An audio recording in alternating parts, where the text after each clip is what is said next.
In this episode of Dark Winter Nights, True Stories from Alaska, just as I take a step over a log that I previously felled, something grabs the end of the chainsaw bar, rotates it in my hand, and just as I bring my left leg up, I kick the bar and my hand hits the trigger on the saw. one man accidentally becomes the poster boy for chainsaw chaps, and another man cures his chronic back pain in an unorthodox way. And they came and found me unconscious, suspended by my seatbelt and shoulder harnesses, bleeding from my forehead and gas dripping all over me. I'd been suffering from some back pain for about 5 years, and for the year following that wreck, I was pain-free. I figured I'd had the ultimate in chiropractic manipulation. Silver linings. Up next on Dark Winter Nights, True Stories from Alaska. I'm Rob Prince.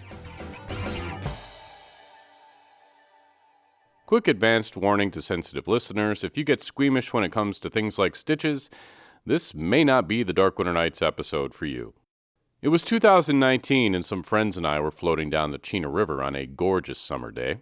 One of my friends was demonstrating her ability to do a handstand on her stand-up paddleboard, and not to be outdone, I decided to prove to everyone that I could do it too in a hold my beer kind of moment. Except I'm a nerd, so instead of having someone hold my beer, I had them hold my glasses, and instead of them holding my glasses, they dropped them into the murky brown water of the Chena River. I immediately jumped into the shallow water and started frantically sweeping my legs and arms around, hoping to brush against my glasses before they were lost forever, but they were gone, and having now lost my kayak and sent our whole flotilla into disarray, I dejectedly waded to the shore, where I promptly tripped on some hidden object under the water and fell onto something sharp which cut 2 neat and deep parallel lines into my left knee about a half-inch apart. About an hour later, I found myself shuffling into the ER, soaking wet, shoeless, blind, and bleeding from my knee. And that's how easy it is to hurt yourself in Alaska. In today's episode of Dark Winter Nights, True Stories from Alaska, we have stories from 2 other guys who managed to hurt themselves in novel ways up here in Alaska, but unlike me, both of these guys were able to find the silver linings to their unfortunate events. Our first tale of woe comes from Atileo Frizzera, who shared his story at our April 2018 live event in Fairbanks. So in 2005, I am 19. In the previous couple of years, we've had some really bad fires here in the interior, and there are grants floating around for clearing defensible land around your home so that in the event that there is a wildfire, it doesn't burn your house down.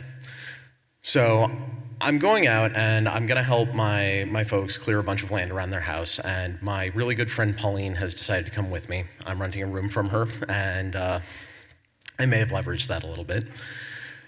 So we're going out, and I grew up on a piece of land that is out at the end of state road maintenance. So that's not necessarily a long way by Alaska standards, but it's definitely not particularly close to anything else. So we go out, and I've got my chainsaw ready. It's a nice big steel 360. It's the entry-level professional saw. Like, if you're gonna go cut some stuff down, this is where you start, especially if you're gonna do a lot. So I've got my saw, I've got my nice helmet with the ear cups, and it's got this like great little face mask thing that has like nice mesh, so I'm not gonna sweat in it. And I just go to. At this point in time, I've spent pretty much every summer of all of high school working for the local saw shop that sells chainsaws, so I'm pretty comfortable with one. I've done some fire science training stuff. I'm getting ready to get my red card. And so I go out there and, I'm starting to fall stuff, and Pauline's being a real champ. She's following behind me. She's brushing out. She's like picking up spruce. She's doing all this stuff. I take out a whole bunch of black spruce. And, I'm doing a lot of little stuff in big clumps. And then we've got this one tree, and it's probably the largest tree on our property. It's this big, fat spruce tree. It's about 40 feet tall, and it's got this forked twin top, and it's on kind of a weird hill. And so I'm just standing there looking at this thing like, I got to figure out how to do this. So, I do a little planning. I get my front cut in, I get my back cut in, and it just perfectly drops. And I am pumped. I have done it. I'm ready to do more. I'm going to find everything. I'm going to cut down all of the tall trees. This is what I am doing now. And so I'm just like pumped, and I'm going, and so I see my next target. It's this nice, kind of like decent-sized birch tree. It's, within 100 feet of the house, so it's gotta go. So I'm walking over, and, I take like 1 step, 2 steps, and I'm just like really like already figuring it out. I'm calculating my angles, I'm looking at my cuts, and just as I take a step over a log that I previously felled, something grabs the end of the chainsaw bar, rotates it in my hand, and just as I bring my left leg up, I kick the bar and my hand hits the trigger on the saw. That's it. That's all it took. So at this exact moment, I just stop. I freeze. And then part of my brain turns on and I hit the handbrake for the chain stop. And I know that there is no question I have definitely just ruined these pants. Nothing hurts, and I haven't fallen over, so these are both good. But I know I've got to look. Like, I know the pants are done, but I got to look. So I turn off the saw, and I kind of hold it out of the way and pick my leg up, and yep, pants are done. I've managed to, not only did they split kind of in the axis that the chain hit it, but it also just sent a rip straight down the front of my leg. So now I've got kind of a half short. Yeah, the pants are done. And so I just lift my leg a little bit higher, and I see before me a 3-inch long, literally half-inch wide, just piece of my knee is gone. And so that's the thing about how a chainsaw works. So if you have a knife, you cut between 2 layers, and you have 2 things that are now separate, but you can, if you have a very sharp knife, you just flop them back together and you can't tell. The way that a chainsaw works is it grabs some material and it throws it away. So I look down, and there's just this piece that is gone. It's not bleeding, it doesn't hurt. I actually can't feel anything at this point in time, which I'm very thankful for. And so I just, at this point in time, turn the saw off, set it down. I'm kind of trying to keep the legs straight. Pauline is standing about 20 feet behind me because she's been brushing, and she sees this happen, and so she kind of comes up and she's like, huh? And then she looks down at my knee, and I get to watch her blanch. I'm like, okay, we should go inside. We should just take care of this. And so she's just kind of she's already kind of rattled, right? She doesn't know exactly what we're going to do with this. So I kind of peg-leg my way back into the house. And it's, of course, we're kind of out on one end of an acre of property and the house is on the other end. And so we get in, and my mom is, doing house stuff. It's the weekend, and she looks over and she says, "Oh, well, that was really quick," because we had just been in for a couple minutes to have lemonade and cookies and hang out. And she turns around and just kind of blanches and gets a little pale, because at some point in the walk from my incident site to the house, I have started to bleed. And so the front of my leg is just covered in blood. And so, if there are 3 people who are probably actually fairly well equipped to deal with this situation, it was the 3 of us. Pauline and I had just finished our EMT basic certification program. We're both nationally certified emergency medical technicians. My mom had helped start some of the EMS services here. And so, we get some gauze, we get some towels, I put pressure on it. And so I'm just sitting here, and I kind of get to watch, as I'm thinking about the fact that I'm either in shock or going into shock, I get to watch Pauline and my mom start to freak out. Oh my God, what should we do? Do we need to take him to the hospital? Do you need to go to the hospital? Maybe we can just take him to urgent care. What needs to happen now? Where do we go? So because I have finished the EMT program and I have had just the right amount of head trauma, I'm just in there rooting around, right? I'm like, no, there are no bone chips. I don't see anything. That might be my kneecap, but it's not missing anything. And there's no muscle damage. So I think I probably just need stitches. And the 2 of them are like, okay, stitches. So maybe urgent care? What? And I just kind of retreat into the back of my brain for a moment. I'm like, I have a date with my girlfriend tonight. And I'm supposed to give her a ride. And I definitely cannot do that now. So I'm like, okay, give me the phone. They're like, what? Give me the phone. Why do you want the phone? Because I need to make a phone call. So first I call urgent care. I'm like, hey, you guys do stitches, right? I've got one for you. They're like, yeah, we do stitches. How late are you open? We're open. Okay. Second phone call. Call my girlfriend. Hey, hon, how's it going? Yeah, so you know how we were going to go do the thing tonight, and I was going to give you a ride? Could you find another ride? Well, I kind of winged myself with a chainsaw. You what yourself with a what? Winged myself with a chainsaw? Still have a leg. It's good. Just probably need stitches. This is, to the day, one of her favorite stories, and it's excellent to hear her side of it. So we get me loaded up into a vehicle, and we get me to urgent care. And, I've got, this big wad of stuff kind of like ace bandaged to my knee, and I'm kind of peg-legging along. I'm like leaning on Pauline. And the check-in nurse is like, hi, you look like you could use some help. And I'm like, well, I clipped myself with a chainsaw. I'm gonna go get the doctors. Cool. So she comes back in a minute, and there are these two doctors, and they look weirdly giddy. Like, this is the Tanana Valley Clinic urgent care, and this is like literally the same summer that it opened. So these guys are like, chainsaw injury? Oh, yeah, sir. Please come back. Let's take you back to the examination room, and we can kind of unpack this and figure out what we want to do. And so we get back into the room, and the guy's looking at it, and he's like, "Oh, yeah, there's a chunk missing." So the two doctors are like, "Okay, we're going to talk strategy for a second." So they're over there, kind of on the side of the room, being like, "Oh man, Okay, so we're going to try to just stitch it closed. Like, we don't want to try staples. We're actually going to do needle and thread. It's going to be hard because you don't have the two flap thing from what you." Gone. Okay. So they put 14 stitches across this fairly large chasm in my knee that has like a little extra defect thing in it because chainsaws aren't really a precision fine tool.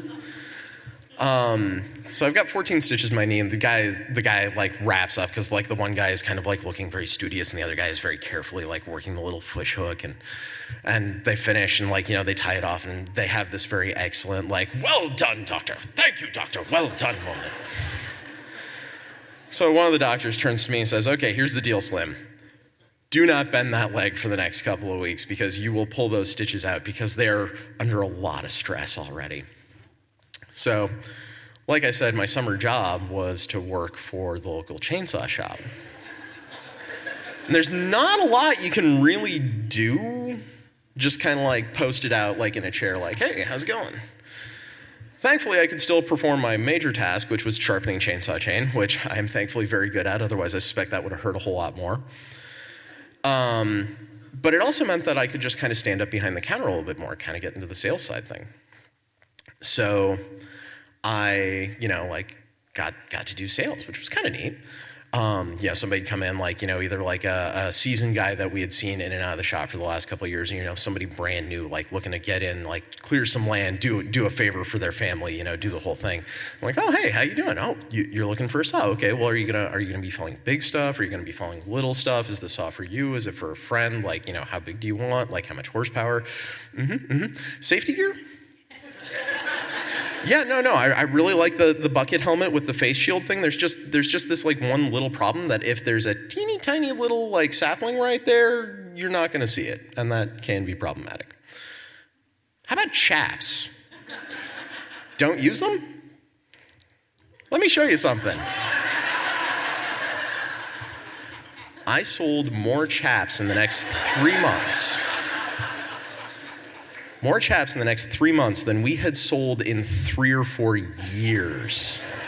We ran out. We ordered more. I was going through them like mad. Like, oh yeah, buy a sack of chaps. Buy 2 pair. Maybe you catch one. Maybe you just don't.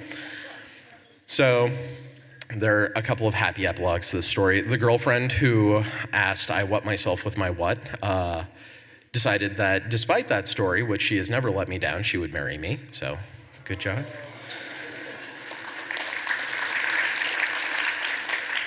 And now here's kind of the fun, gross epilogue. So the next summer, I have unfinished business. There's still like another 4 acres of land that needs to be cleared. Thankfully, all of the big trees are down. So I'm out there with the sandpick, and I'm just kind of like hacking down like little brush and taking out little saplings and, just like whacking stuff. And I kind of get over to where I'm at, and I'm just reminiscing briefly. And I look over and I see this like one like medium-sized tree that must have missed like the first culling, and it's got something on it. It's like a caterpillar, or maybe a slug. Do we even have slugs in interior Alaska? So I'm just fascinated, right? I'm like, man, what is this weird little critter? Yep. Nope. It's coming back to me. Grabs material, throws it away. That is a tiny piece of Atileo leather. So the important story here is, always wear your chaps. Yes. All right. Thank you. Atileo Frizzera. He shared that story at our April 2018 live event in Fairbanks. This is Dark Winter Nights, True Stories from Alaska, the Silver Linings episode. I'm Rob Prince. Hey, guess what? You're right, we've got another Dark Winter Nights live show coming up super quick. It will be Saturday, March 4th, 2023 at 7 o'clock p.m. in Lathrop High School's Herring Auditorium. We'll have stories from Richard Dickman, Robin, Jen Jenkins, Jessica Thomas, and Fairbanks radio legend Glenner Anderson. More information and tickets can be found at darkwinternights.com. Karl Monetti's lifelong love with rugby began when he was a student in veterinary college, but as you can imagine, finding other rugby players in Fairbanks, Alaska was a little tough, especially back in the early 1980s. So Karl was always on the lookout for recruits, and by always, I mean always. He shared this story at our November 2022 live event in Fairbanks. Here's Karl. 1980-81, I was playing handball and swimming up at the university. That athletic club hadn't been opened yet.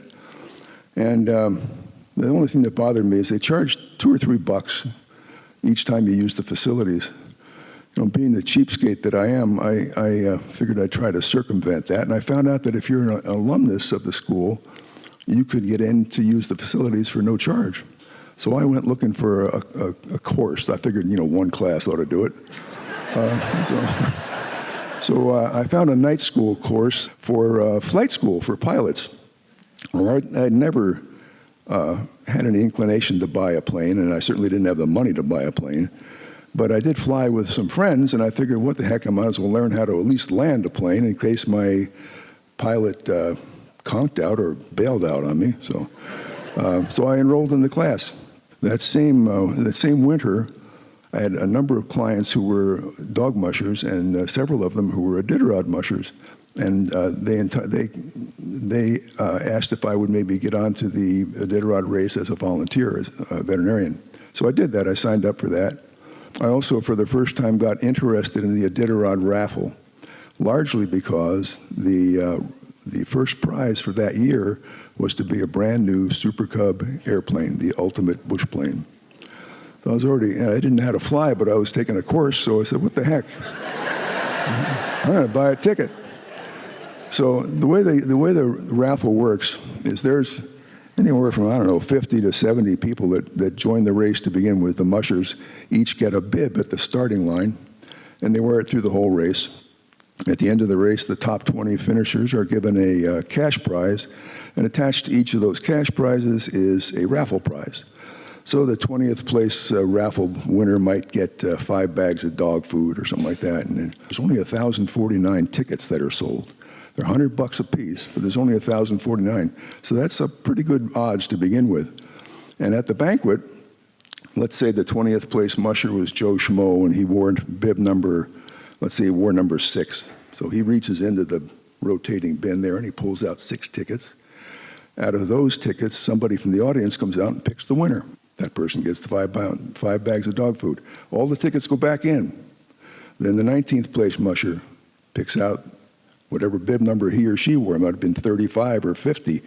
That number of tickets comes out. The winner comes out of those 50. They all go back in the bin. So you have 1,049 tickets, $100 a piece, 20 chances to win. Good odds. So again, I determined to buy a ticket. The night of the banquet, actually the morning after, about 3 o'clock in the morning, I did get a call from Al Crane, a little bit tipsy, but he said, "You've just won the Super Cub airplane." Woo. That's what I thought. I was flabbergasted, amazed, and delighted. And I didn't even have a pilot's license.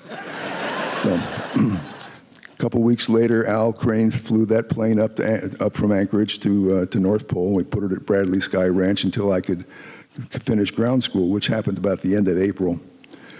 And then I enlisted my ground school instructor as my flight instructor. We made our first flight together, and we did our walk around and weight and balance calculations and everything. We hop in the plane. Well, Super Cub, as most of you probably know, is a tail dragger. And it sits on the ground. It sits like this with the prop up and the tail down. When you're in the pilot seat, it's tandem. Pilot sits in the front, co-pilot or passenger sits in the back. When I was sitting in the front, I could barely see over the cowling to see the runway. Jack was 5'2". I was 6'8". All he could see was me. To this day, I can't tell if he was the craziest person I've ever met or the bravest for sitting back there and putting his life in the hands of a student pilot that had never flown before. Anyway, we taxied to the end of the runway, and we turned down there facing into the wind, and he says, "Okay, Karl, take off." I said, "Jack, you're supposed to teach me how to fly." He said, "I already taught you how to fly in ground school. Planes want to fly. You just keep her pointed down the runway, give it full throttle, and we will take off." And darned if he wasn't right. It took about 1,000 feet or 1,200 feet to do it, but we flew. And it was just, what a feeling that for my first time being a pilot. Anyway, for the next hour or so, we did probably 8 or 10 full stop landings and takeoffs, and then we flew out over the Tanana Flats to do some steep turns and shallow turns and some stall practice. I need to tell you what a stall is in an airplane. It has nothing to do with your engine. When you're flying along in level flight, the difference in airflow over the top of the wing and the bottom create lift that keeps you up in the air. Well, if you have too steep an attack toward the wind or toward the air, you lose that lift and you just plummet out of the sky. So this is a really important thing to practice, and we did it at about 3,000 feet, so you had plenty of time to recover. Over the next few weeks, I had a few more flights with Jack, and he soloed me, and then a couple weeks later, I had a flight test, and I got my license. And over the next year and a half or so, I put on probably 400 or 500 hours on that plane. I went everywhere with it. I hunted, I fished, I sightseed, I did veterinary clinics out in Tanana and McGrath and Eagle and places like that, bought skis for winter travel. And, I even went to Anchorage and Homer a couple times to play rugby. Remember rugby? There's a story about rugby. July of 1982, a friend of mine asked me if I would take his girlfriend up to see the midnight sun. She had just flown in from France and wanted to really see the midnight sun, but it was too late to see anything from around here, so I agreed to do that. And she was living on a little cabin up off of Farmers Loop Road, and I'd flown over a small airstrip up there that I'd seen several planes parked around. I'd never landed there, but I figured it was a safe place to land, so I decided to meet her there. So I met her there at 10 o'clock one evening, and it's one of these uphill, downhill runways. I landed at the bottom and taxied to the top. Turned around, she got in, and off we go. So we're going down the runway, and just as I got airborne, I got sort of kicked off to the right of the runway, about 10 or 15 feet. There's no danger involved in it, but it sure got my attention. And I said, I'm going to pay more attention when I come back here and drop her off. So we flew around for a couple hours and up north of Fort Yukon, stopped in Fort Yukon, walked around, showed her a village, and we did see the midnight sun, and came back about 2 o'clock in the morning, still plenty of daylight and everything. She got on her bike and was ready to go back to her cabin, and I turned the plane around to attack this runway one more time. Well, I started down the runway, and I don't know how far down, maybe a third of the way down, maybe 150 feet or so. I found myself all of a sudden popped up into the air into what I immediately recognized was a stall. So Jack's training had drilled into us a couple of really important things. Get the nose down, make sure you have full power and stuff like that. But he told us there were 3 or 4 physical forces that when you're in that kind of an attitude in an airplane, they make you turn to the left. Well, at 3,000 feet, when we were practicing them, it didn't make much difference if you ended up 20 feet to the left. But at 50 feet off the ground, it sure did, because I managed to recover from this stall and was just about to pat myself on the back for having done so when my left wingtip hit the windsock pole. I was about 20 feet to the left of where I should have been. That stopped my left wing, sped up my right wing, which gave it more lift, and I went into a steep arcing dive and augured straight into the ground. My passenger had heard the wreck and called the ambulance, and they came and found me unconscious, suspended by my seatbelt and shoulder harnesses, which I never go away from the curb anymore in my car without, bleeding from my forehead and gas dripping all over me. So they got me out and took me to the hospital. But the only good thing about it I got this real handsome scar on my forehead, a nice little Z. It improved my looks 100-fold. And you should have seen me before. It's terrible. But the other thing was I'd been suffering from some back pain for about 5 years. And for the year following that wreck, I was pain-free. I figured I'd had the ultimate in chiropractic manipulation. But I cannot recommend it as the first choice of treatment. Oh, rugby. Yeah. Sorry. So I wake up in the hospital, and I'm looking up. I'm on the operating table, and I look up into the handsome face of this young emergency room physician. His name turned out to be Steve McCormick. He's suturing up my forehead. And he sees me open my eyes, and he says, hey, buddy, how you feeling? I feel like I've been in a plane wreck. I think I might have broke my arm and maybe a couple ribs. He said, no, your arm's not broken, and we took some x-rays of your ribs. We'll look at them a little bit later. But it looks like you're going to be out of commission for a couple weeks. I said, yeah, that's the worst part. I said, I won't be able to play rugby this weekend. He said, there's a rugby team in Fairbanks? I said, yeah, do you play? He says, yeah, I played all through college and med school. I said, what position do you play? He said, I'm a lock. It's the same position I play. So I said, guess what? You're going to take my place on the rugby pitch tonight. And that is how you recruit a rugby player.